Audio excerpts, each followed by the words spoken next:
subscribe to our YouTube channel and press the bell icon to get the latest updates. Jerry, what is economist Gandhi and why the book? Yeah, Shekhar, the thing that I got interested in Gandhi about 10 odd years ago, when Ira Pandey of the India International Center asked me to write something about Gandhian thought and corporate governance. And as you know, given my intellectual predilections, I've always been a great admirer of the Raj. So I was never a great Gandhi fan when I started this exercise. But over a 10, 12-year period, I have now moved to the other extreme of becoming a great admirer of Gandhi. And it comes from a very different perspective. I think most foreigners look at Gandhi from his political tactics, nonviolence, civil disobedience, Mandela, Martin Luther King, Lech Walesa, everybody being influenced by Gandhi, and Judith Brown and people like that talking about Gandhi. And there's this, every political science course in any major university in the world, there will be one section on Gandhi. But Indians, on the other hand, we tend to look at Gandhi very judgmentally. Did Gandhi make a mistake when he stopped Satyagraha after Chauri Chaura? Did Gandhi make a mistake supporting Khilafat? Did he make a mistake starting Quit India? So it's all judgmental, retrospective, political judgments, if you will. I think, Shekhar, 2008 was not just an economic downturn. Right. 2008 has made us revisit much of the moral basis of modern market capitalism. Words like predatory, greedy, super greedy became the way to describe a lot of behavior. And the very foundations of market capitalism, the very foundations of the Thatcher-Reagan revolution, if you will, have been questioned. And there needs to be a new kind of opening up on that. And unfortunately, most of that has been technocratic. Let's do something, let's pass Frank Dodd bill, let's do some new regulatory compliance, rather than trying to revisit some underlying moral underpinnings of market capitalism. Gurcharan, are you back? I was saying that particularly after 2008 and the inequality, the Piketty phenomena, and the market capitalism is been on the defensive. Correct. And in a way, rightly so. We had gone too far. The needle had gone too far, and now we are swinging back. And I hope we don't swing back too far, back to the license Raj. But nevertheless, I think that this is a good time to be talking about Gandhi's ideas, because they are very relevant to our dilemmas today.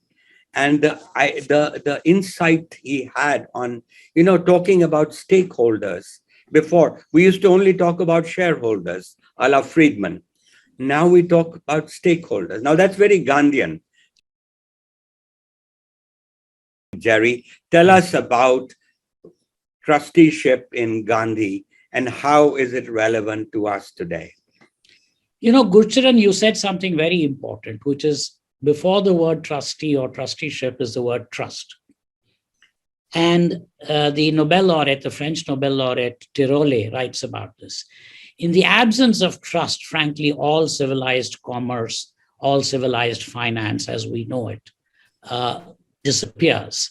And if there is trust, then your law enforcement costs, etc., come down drastically. You don't need to litigate or fight over everything because there is trust. Gandhi is a very interesting guy, because when he talked about the rich holding their wealth as trustees, he actually expanded the entire English common law concept of trusteeship.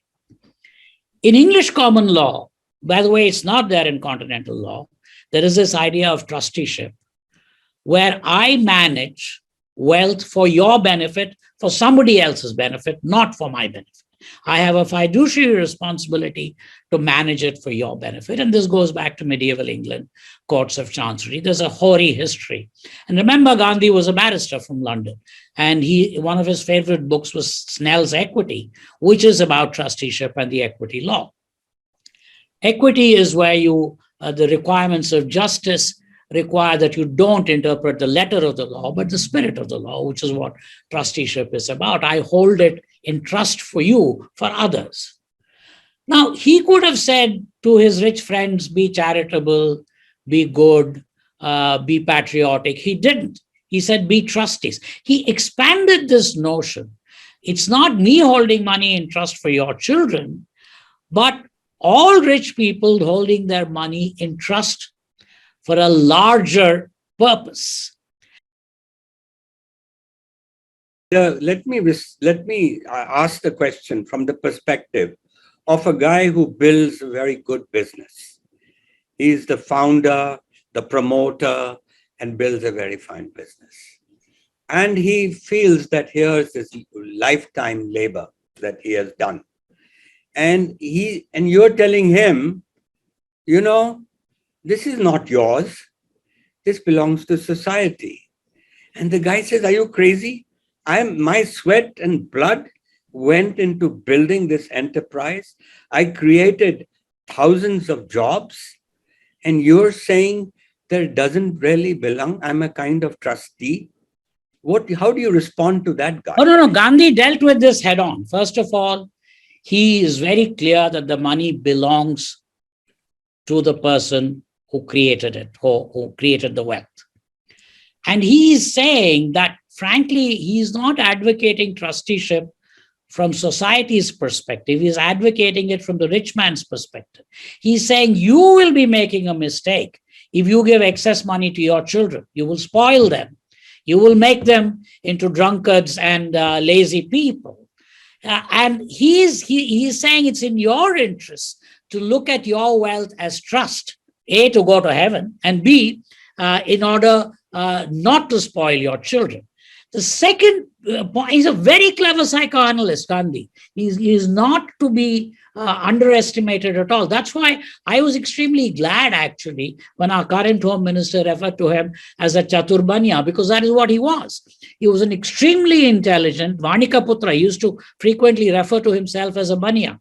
And he was not suggesting something impractical, something that the entrepreneur is going to reject.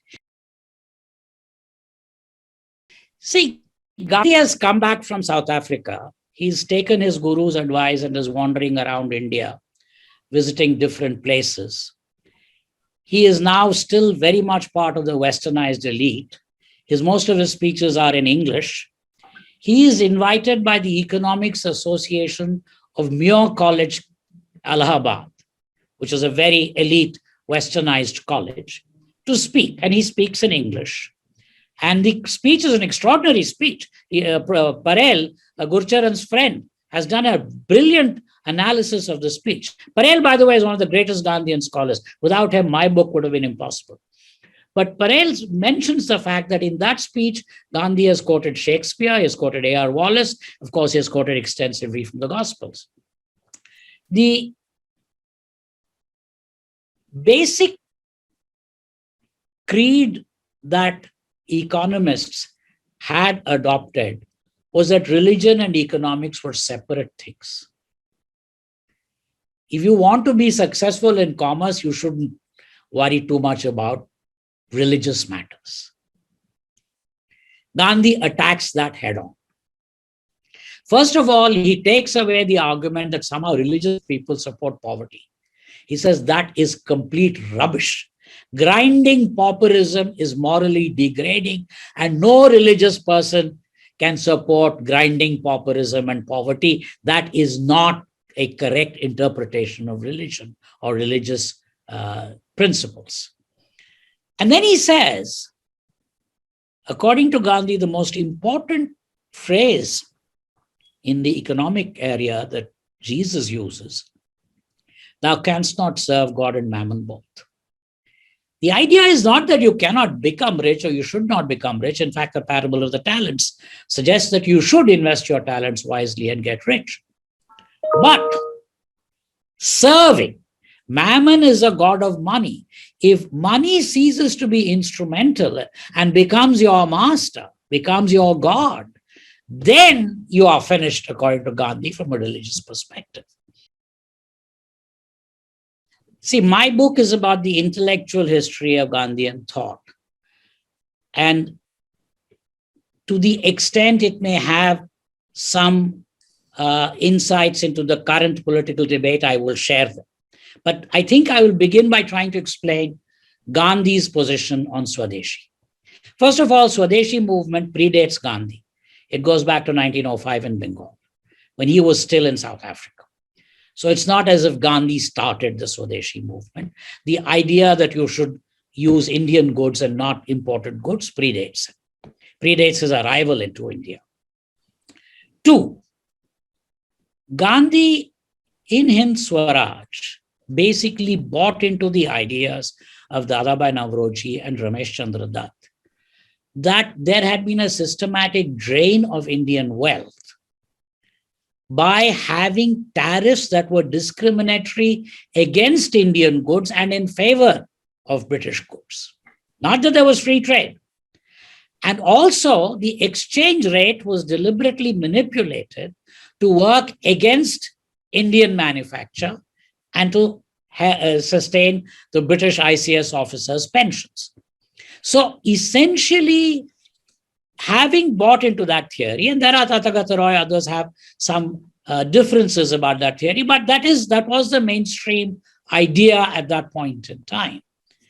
Gandhi, his entire life was devoted to the dismantlement of the empire, which meant he had to take a position on this economic drain and what it was doing to us.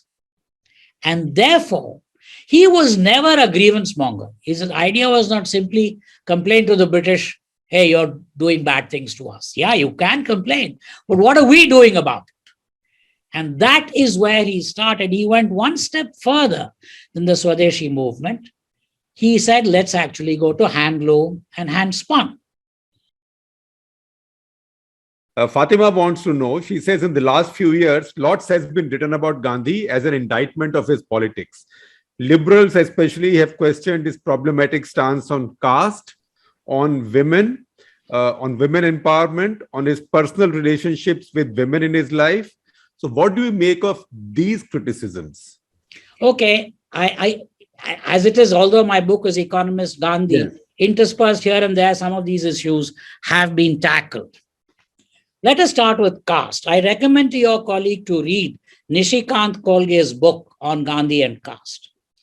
Now, he, as well as Rajmohan Gandhi, Ram Guha, all of them have independently argued that if in 1916, on coming back to India, Gandhi had made a speech saying, I don't like caste, he would never have made it in Indian politics. The realistic thing was he had to attack caste slowly and insidiously, not head on, because if he had done it head on, he was going nowhere. Number 2, if you look at my chapter on identity economics, because we all derive some utility, even in the Benthian sense of utility, from our identity. My identity as a schoolboy, my identity as an athlete. And Gandhi inverted caste identities. Till then, most people, including Dalits, were advising other Dalits, become pure in your habits, give up dirty jobs and elevate yourself to change your identity, which was very much in keeping with the general British view that Indians should imitate the British if they wanted to progress, which Gandhi bitterly opposed in Hind Swaraj. Okay, so what did he say? He told his upper caste people, no, you guys have to clean toilets. If you want to be my disciples, live in my ashram. And you guys have to work with leather, which was again supposed to be a low caste identity marker. In fact, Gandhi used to make chappals himself. He used to work with leather. despite being a vegetarian and against killing of animals, leather work. So Kolge makes this point. Gandhi inverted the caste pyramid. The damage to Gandhi has also been done by the Gandhians. And that I think one of the worst things made, or worst legislations in modern Indian history, made in the name of Gandhi, was during the Janta interregnum between Mrs. Gandhi's two periods. Yeah. And that was the legislation called the Small Scale Industry Reservation. It came out of also the Small is Beautiful movement.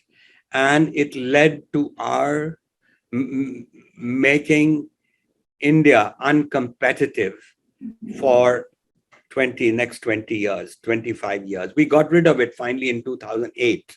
So it was around a long time. Let me come in on that. Gandhi would have opposed that tooth and nail. He was opposed to any economic or social activity which could not stand on its own 2 feet and which required state handouts, subsidies, and protections. Yeah. He hated them. Yeah, and it was really, you talked about the fact that he actually believed in a competitive India. Yeah. And therefore, why I'm opposed to the Swadeshi people today is that they, or even PLI, that I fear PLI is a good idea, but frankly, those tariffs are much too high and it will make India uncompetitive. Atmanirbhar has 2 meanings. One, it means self-reliance, which is good. And the other means self-sufficiency, which is bad. We're part of a global economy and we can't prosper unless we are competitive in that. So that I think is if you look at Gandhi's speech in Lancashire to the mill owners and the mill workers, it's almost as if he's negotiating a free trade agreement with Britain. He was very much in favor of that kind of mutually beneficial trade agreements. Concluding remarks from you, and also a question from me, a dumb question. If Gandhi were to meet Narendra Modi today, where would he say, "Well done, beta," and where would he say, "You are messing up"? That's an interesting question. I think Gandhi would, and let's stick to economics. I don't want to get sucked into the political side. I think Gandhi would have been concerned about this constantly increasing tax rates up to 42% and so on the rich. Because he realized that if you do that, then wealth creation dries up. And he has said that so many times, it is not funny. And he would have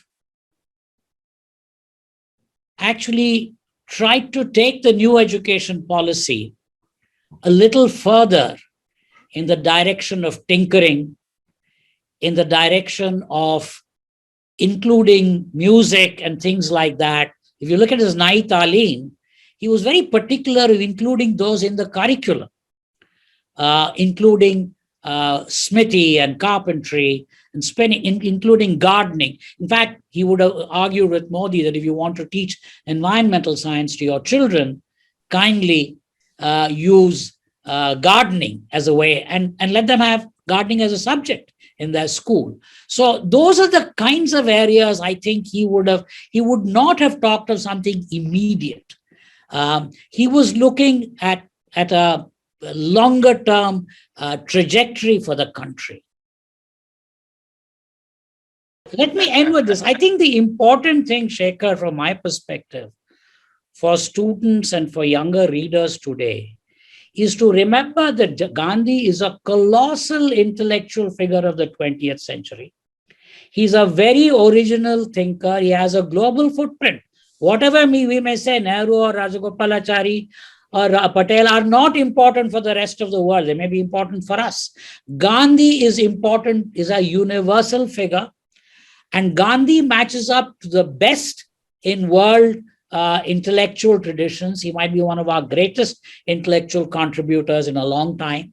And it is not only about satyagraha, or as some of this young person's friends talk about his experiments with young women in Noakhali, which are the only things today that get any attention. No, it is in a range of intellectual activity which places him with some of the best thinkers from around the world, and is a uniquely Indian contribution. Trusteeship might in fact end up being, it's never a complete answer, a partial and important answer to the problems of modern market capitalism.